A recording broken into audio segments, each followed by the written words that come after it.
Quand on est dans une publicité qui doit faire 20 secondes et qu'on te dit bon, écoute, tu l'as fait, t'es joyeuse, c'est donc enjoué, tu parles vite, hein, parce qu'on a très peu de temps, faut que ce soit comme si c'était toi dans la vie. Mais t'as 20 secondes. C'est un peu des trucs d'extraterrestres. Puis finalement, tu te rends compte que tu y arrives. Parce que y a plein de choses qui rentrent en compte. Il y a ton expérience, il y a toutes les techniques que tu as apprises, ne serait-ce que par le chant, par le théâtre, par toute l'expérience qu'il peut y avoir face à des personnes qui te demandent beaucoup de choses à la fois.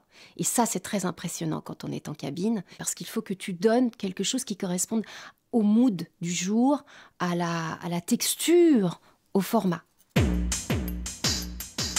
Le comédien, il a des outils pour faire son travail. Les outils, c'est toute sa force de jeu, c'est toute sa formation, c'est le regard, c'est l'écoute, c'est beaucoup de souplesse. Et autour de lui, pour travailler, il a besoin de réalisateurs, il a besoin d'un ingé son, il a besoin du regard des autres, de l'écoute des autres. Et sans ça, tu n'as pas quelque chose de fluide et surtout de pro, d'enrobé, de concret, d'empathique, de qualitatif. Moi, j'aime ce métier parce que d'abord, c'est lui qui m'a choisi. Toutes ces choses que j'ai faites, le chant, le théâtre, la radio, tout ça s'est réuni pour me modeler, en fait, parce qu'on est de la pâte à modeler.